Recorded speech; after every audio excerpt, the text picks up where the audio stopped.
Hello, welcome to ज्ञान Ganga online class.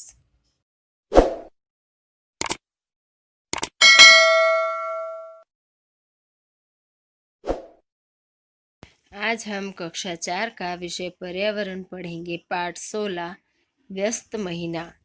इस पाठ में हम कुछ पक्षियों के घोंसलों के बारे में, वह किस तरह से तैयार करते हैं, इसके बारे में जानकारी प्राप्त करेंगे।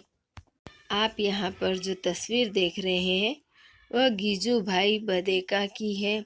इन्होंने कई किस्से कहानियाँ लिखी है और आपने पढ़ी भी होगी। इनका एक पत्र यहाँ इस पाठ में लिखा गया है जो बच्चों के लिए ही लिखा है, जिसे संकलित करके यहाँ दिया गया है।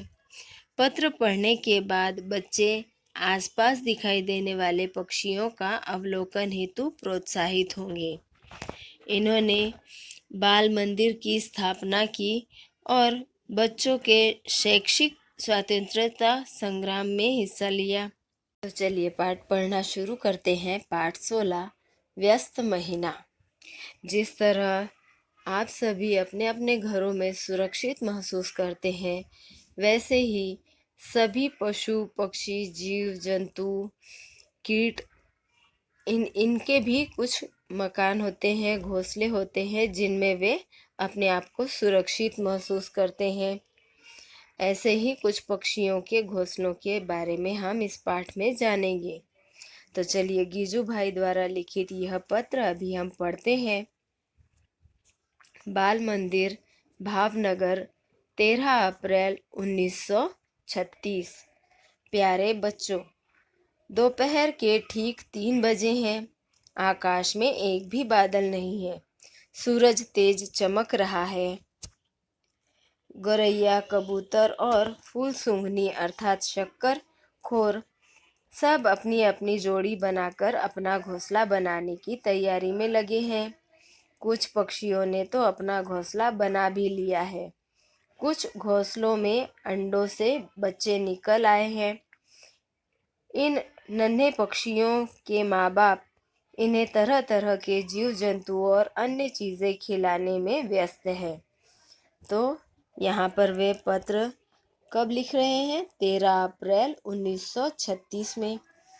और वे कह रहे हैं कि दोपहर का समय है, आकाश एकदम साफ है, सूरज चमक रहा है और कई पक्षी अपने अपने जोड़ों के साथ मिलकर घोंसलों बनाने की तैयारी कर रहे हैं और कईयों के घोंसले बनकर तैयार हो गए हैं और उनमें अंडों से बच्चे भी निकल आए हैं। हमारे आंगन में भी एक कबूतर का बच्चा आया है। उसके घोंसले में अभी भी एक अंडा है। लगता है माँ ने उसे ठीक से सेया नहीं है। इनके आंगन में एक कबूतर का बच्चा आ गया है और घोंसले में अभी भी फिर एक अंडा बाकी है, जिसे कबूतर ने ठीक से सेया नहीं होगा, इसलिए उसमें से बच्चा बाहर नहीं आ पाया। जब तक पक्षी अपने अंडों को सेते नहीं हैं, उनमें से बच्चे बाहर नहीं आ पाते। गोपाल भाई के घर के रास्ते वाली सड़क के किनारे बहुत से पत्थर हैं। इन पत्थरों के बीच खाली जगह में कल चिड़िया यानी देव चिड़िया ने अंडे दिए हैं। बच्चू भाई ने मुझे यह दिखाया। गोपाल भाई को बच्चू भाई ने यह दिखाया कि उन पत्थरों के बीच देव चिड़िया ने अंडे दिए हैं। घोंसला घास से बना है। उसके ऊपर पौधे की नाजुक टहनियाँ, जड़, ऊन, बाल और धुनी हुई रुई थी। इस तरह कलचिड़िया ने अपना घोंसला बनाया था। उसने कई वस्तुएं इकट्ठा करके अपना घोंसला बनाया था, जिसमें पेड़ों की टहनियाँ और जड़ें, ऊन, बाल और धुनी हुई रुई के कण से ये घोंसला तैयार किया था। अपने बच्चों के लिए कैसा आरामदायक और नरम बिछोने वाला घर बनाया है ना चिड़ियों ने। कलचिड़िया कौवे जैसी नहीं है। कौवे के घोंसले में तो लोहे की तार और लकड़ियों के टुकड़े भी होते हैं। कौवे का घोंसला लकड़ियों के लोहे की तार और लकड़ियों के बुरादे या चूरे या टुकड़े से बनाया हुआ होता है, परंतु देव चिड़िया का घोंसला बहुत नर्म और आरामदायक होता है। मैंने कल चिड़िया के घोंसले में एक बच्चा भी देखा। वह अपनी चोंच खोलकर बैठा था। उसका मुंह अंदर से लाल था। इतने में कल चिड़िया कहीं से उड़कर घोंसले में आई और बच्चे के मुंह में कुछ डाला। शायद छोटे छोटे जीव जंतु होंगे। शाम हो चली थी। कल चिड़िया भी अपने बच्चों के साथ घोंसले में।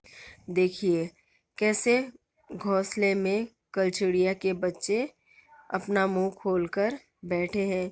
शायद इन बच्चों को भूख लगी है, तभी कल चिड़िया उन बच्चों के मुंह में कुछ जीव जंतु डाल देती है जिससे उनका पेट भर सके।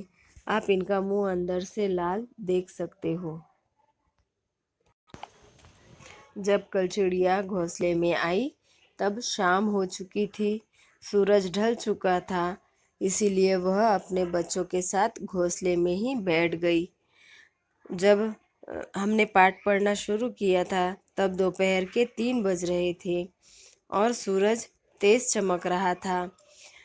अभी शाम हो चुकी है, इसीलिए सब अपने घोंसले में लौट आए हैं। आप जानते हैं कोयल बहुत मीठा गाती है, पर क्या आपको पता है कि वह अपना घोंसला नहीं बनाती है? वह अपने अंडे कौवे के घोंसले में रख देती है। कौवा उन्हें अपने अंडे जानकर उन्हें सेता है। अपने अंडों के साथ कोयल के अंडे को भी सेता है। कौवा कोयल के अंडों को अपने अंडे जानकर उन्हें सेता है। कोयल बड़ी आलसी पक्षी है। वह अपना घोंसला नहीं बनाती और अपने अंडे कौवे के घोंसले में रखाती है। नज़दीक में ही एक छोटा सा पेड़ है। उसकी डाली पर घोंसला लटका हुआ है। पक्षियों में भी कितने अंतर हैं। कौवा पेड़ की सबसे ऊंची डाली पर घोंसला बनाता है, जबकि कबूतर नागफनी के कांटों के बीच मेहंदी की बाड़ी में अपना घोंसला बनाता है। आमतौर पर हमारे घरों के आसपास दिखाई देने वाले गौरैया अपना घोंसला कहीं भी बनाती है। अलमारी पर, आईने के पीछे, घर की किसी दीवार के आले में। कबूतर भी ऐसे ही अपना घोंसला बनाता है ना। जिस तरह अभी चिड़िया कहीं पर भी घोंसला बना लेती है, जहाँ जगह मिल जाए, पंखों के ऊपर, फोटो के पीछे, आईने के पीछे, ट्यूबलाइट के ऊपर, तो वैसे ही कबूतर भी अपना घोंसला कहीं भी बना लेता है। कभी कभी वह अपना घोंसला पुराने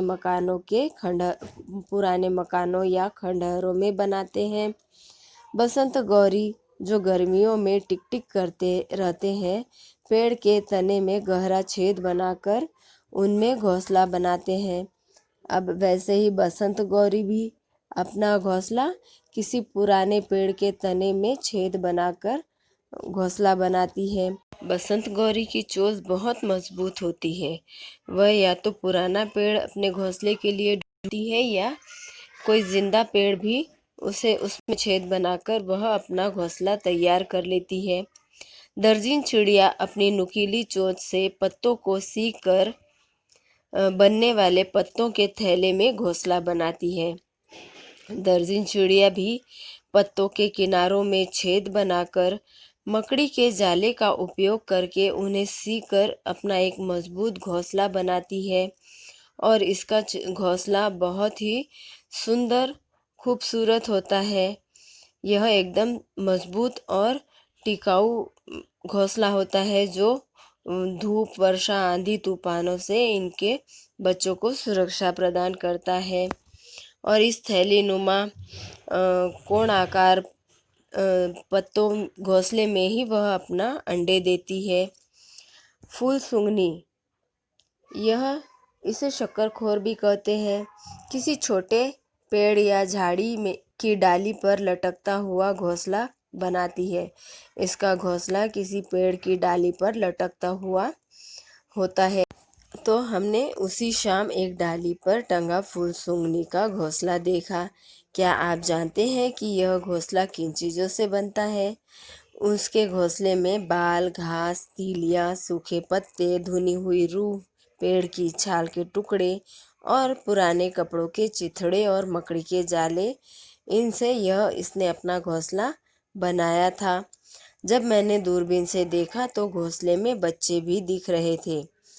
जब इन्होंने दूरबीन से उस घोंसले में देखा तो उनमें बच्चे दिखाई दे रहे थे। दूरबीन यानी जानते हो ना, जिससे दूर की वस्तु पास और बड़ी दिखाई देने लगती है। वे घोंसले के मुंह के पास बैठे थे।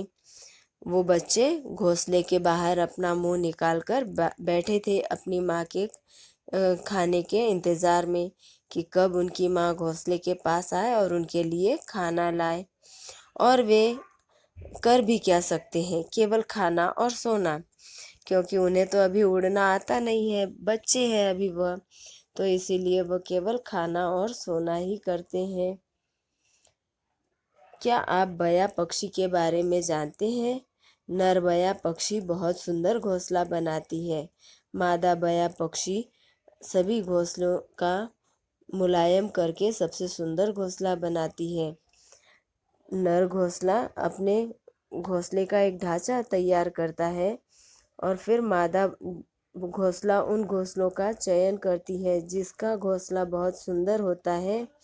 उसके घोंसले में वह उसे मुलायम बनाने में मदद करती है, सहायता करती है और घोंसले को सुंदर बनाती है और उनमें वह अंडे देने का निर्णय करती है। जब तक वह घोंसले का निर्णय नहीं करती कि किसका घोंसला सुंदर है, तब तक वह उन घोंसले में अंडे नहीं देती। आजकल सभी पक्षी बहुत व्यस्त हैं।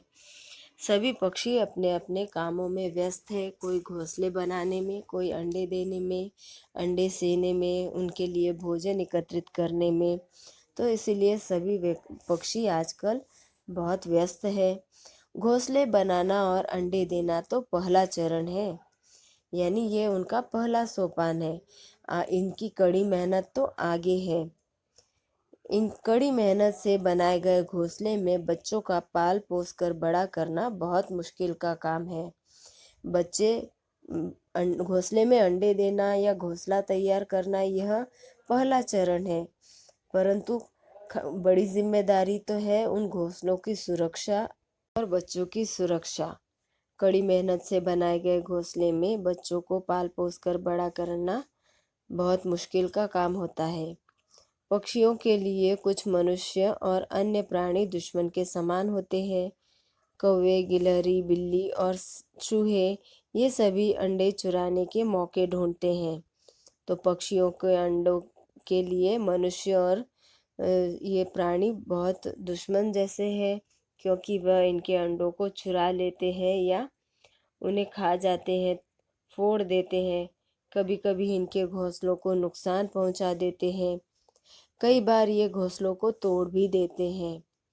अपने आप को इन मुश्किलों से बचाना, खाना खोजना, घोंसला बनाना, अंडे सेना और बच्चों को सावधानीपूर्वक पालकर बड़ा करना, यह सब हर पक्षी के लिए कसौटी के समान है, एक परीक्षा के समान है, क्योंकि इनकी सुरक्षा करना, इन पर हमेशा ध्यान रखना, घोंसले की सुरक्षा, उनके लिए भोजन पानी की व्यवस्था करना, यह सब बड़ा मुश्किल है। इनके लिए रोज़ एक नई चुनौती के समान है। फिर भी ये पक्षी आनंद से खुलकर गीत गाते हैं, अपने पंख उड़ाते रहते हैं और पंख फैलाकर उड़ते रहते हैं। इस नीले आकाश में, खुले गगन में अपने पंख फैलाकर उड़ते रहते हैं, आनंदित रहते हैं, मौज में रहते हैं। अच्छा, सबको सलाम, आपके गीजू भाई का आशीर्वाद। अब इन्होंने इन सभी पंछियों को अपना सलाम कहा और आपके गीजू भाई, उन्होंने आशीर्वाद भी दिया। इसी के साथ हमारा गीजू भाई बदेका द्वारा लिखा यह पत्र यहीं समाप्त होता है। अब कुछ सवाल हैं, इनके जवाब हमें यहाँ पर देने हैं। गीजू भाई ने यह पत्र कितने साल पहले लिखा था? गीजू भाई ने यह पत्र 1936 में लिखा था। तो अभी हमारा 2020 चल रहा है, तो 74 साल पहले इन्होंने यह पत्र लिखा था। यदि हम यही पाठ 2021 में पढ़ेंगे तब इस पत्र को लिखे 75 साल पूर्ण हो चुके होंगे। यहाँ कई पक्षियों की बात की गई है। इनमें से कितने पक्षी आपने देखे हैं? इनमें से हमने बया और कबूतर, कौवा, कोयल, बसंत गौरी जैसे पक्षी हमने देखे हैं। आपने इन पक्षियों के अलावा और कौन कौन से पक्षियों को देखा है? इन पक्षियों के अलावा हमने मोर, कबूतर, गौरैया, बया, कोयल, सुरखाब, गरुड़, चील, उल्लू, बतख, बगुला, चमगादड़, हंस, शुतुरमुर्ग और भी कई पक्षियों को हमने देखा है। आपने किस पक्षी का घोंसला देखा है और कहाँ पर? हमने गौरैया या कबूतर इनके घोंसले देखे हैं। अक्सर यह पेड़ हमारे आंगन के पेड़ों पर अथवा घर में तस्वीर के पीछे ट्यूबलाइट पर, पंखों पर अपने घोंसले बनाती है। आपके भी घर में यह कभी घोंसले बनाती होगी तो आप उसके बारे में बता सकते हो। आपका मनपसंद पक्षी कौन सा है? आपको सबसे अच्छा कौन सा पक्षी लगता है? कक्षा में मित्र के समक्ष उसकी तरह आवाज़ निकालकर और उड़कर दिखाइए। अभी आपको जो पक्षी पसंद है उसकी आवाज़ निकालनी है और उड़कर दिखाना है। मुझे मोर पक्षी बहुत पसंद है। इसके पंख बहुत सुंदर दिखाई देते हैं। इसकी आवाज़ टेहू टेहू करके यह बोलता है और इसके पंख वजन में भारी होने के कारण यह अधिक ऊंचाई तक उड़ नहीं सकता। यह पक्षी पहचानिए। यहाँ पर हमें एक पहेली पूछी गई है जिसका जवाब हमें ढूंढ कर लिखना है। सिर पर मुकुट और पूंछ पे सिक्के, सिर से दुम दिखे बस नीले पट्टे। अर्थात क्या? इन्होंने एक संकेत भी दिया है कि यह हमारा राष्ट्रीय पक्षी है। तो इसका सही जवाब है मोर। अपने घर में या आसपास यदि किसी पक्षी का घोंसला हो तो उसे ध्यान से देखिए। ध्यान रहे घोंसले के बहुत पास नहीं जाना है और उसे छूना भी नहीं। यदि ऐसा करोगे तो वह फिर पक्षी घोंसले में दोबारा नहीं आएगा। उसे ऐसे लगेगा कि कोई मेरे घोंसले को या अंडे को नुकसान पहुंचाने के लिए यहाँ आया है, इसीलिए उस घोंसले के एकदम पास नहीं जाना और उसे छूना भी नहीं है। कुछ दिन घोंसले का अवलोकन कीजिए और नीचे बातें पूछ करके लिखिए। नीचे कुछ बातें हैं उनका पता करके लिखना है। घोंसला कहाँ पर बना है? अभी यह घोंसला कहीं भी बना हो सकता है। यदि आपने उसके आसपास कहीं निरीक्षण किया होगा तो पत्तियों पर, वृक्षों पे, छत पर, आईने के पीछे या खिड़की के ऊपर बने बारी के पास, आपने जहाँ पर भी यह घोंसला देखा है वहाँ पर ये बता सकते हो। घोंसला किन चीज़ों से बना है? निरीक्षण कीजिए कि वह घोंसला किन किन वस्तुओं से बना है। आपको पता चलेगा कि वह घास के तिनके, सूखी लकड़ियाँ, कपास, पुराने कपड़े के चिथड़े, बाल, इन सब वस्तुओं से यह घोंसला तैयार किया होता है। घोंसला बन चुका है या पक्षी उसे अभी बना रही है, यह भी बताइए। यदि वह घोंसला बनकर तैयार है तो क्या उसमें अंडे हैं? क्या आप घोंसला बनने वाले पक्षी को पहचान सकते हैं? यह भी बताना है कि आपने जिस पक्षी का यह घोंसला देखा है वह पक्षी को आप पहचानते हो सकता है वह घोंसला गौरैया का हो, वह घोंसला कबूतर का हो या तो किसी और पक्षी का हो सकता है। तो आप उसे पहचान सकते हैं। यह अवलोकन करके बताना है। पक्षी घोंसले में क्या क्या लेकर आते हैं? अक्सर पक्षी यदि घोंसला तैयार हो चुका है तो वह उस घोंसले को और अच्छा बनाने के लिए सूखी लकड़ियाँ, तिनके, घास के टुकड़े यह सब लेकर आते हैं। यदि उस घोंसलों में अंडे फूटकर बच्चे तैयार हो चुके होंगे तो उस घोंसले में पक्षी उन बच्चों के लिए दाने और खाने की वस्तुएं लाते होंगे। घोंसले में कोई पक्षी बैठा है? यदि हाँ तो हाँ, यदि वह बाहर उड़कर चला गया है तो आप बता सकते हो कि उस घोंसले में अभी पक्षी नहीं है या केवल अंडे हैं या अंडों में से निकले छोटे बच्चे हैं। आप जो भी निरीक्षण या अवलोकन करके जानकारी प्राप्त कर सकते हो वो यहाँ पर लिखना है। क्या आपको लगता है कि घोंसले में अंडे हैं? यदि हाँ तो हाँ लिखिए, यदि नहीं है तो नहीं बताइए। क्या घोंसले की चींची की आवाज़ आ रही है? यदि उन अंडों से बच्चे निकल चुके होंगे तो उस घोंसले में चींची की आवाज़ आ रही होगी। यदि अंडे नहीं होंगे तो बच्चे चींची करके अपने माँ के लिए, भोजन के लिए आवाज़ कर ही रहे होंगे। तो यह बताइए कि अगर घोंसले में बच्चे हैं तो उसके माँ बाप खाने के लिए क्या क्या लाते हैं। अक्सर घोंसले में यदि बच्चे होते हैं तो वह उनके लिए दाना, जीव जंतु, कीट पतंगे और खाने की कुछ वस्तुएं, सामग्री लेकर आते होंगे और उन पक्षियों के चोंच में वह देते होंगे। ये पक्षी 1 घंटे में कितने बार घोंसले में आते हैं? अक्सर इन पक्षियों को 1 घंटे में कई बार आना जाना उन पक्षियों को, पक्षी के बच्चों को देखने के लिए, उन पर ध्यान रखने के लिए, उनके भोजन पानी के लिए बार बार उड़कर आना जाना पड़ता है। तो 1 घंटे में वे कम से कम 5-6 बार आते जाते रहते होंगे। बच्चे कितने दिन के बाद घोंसला छोड़ देते हैं? जब बच्चे उड़ने लायक हो जाते हैं या उन्हें अच्छी तरह उड़ना आ जाता है तब वह अपने घोंसले छोड़ देते हैं। इन्हें यह सीखने के लिए कम से कम 2 से 3 महीने का समय लग जाता होगा। घोंसले का चित्र अपनी कॉपी में बनाइए। अभी आप किसी घोंसले का अवलोकन करके वैसा ही चित्र अपनी कॉपी में बना सकते हो। आपने देखे कि पक्षी कैसे अलग अलग चीज़ों से अपना घोंसला बनाते हैं।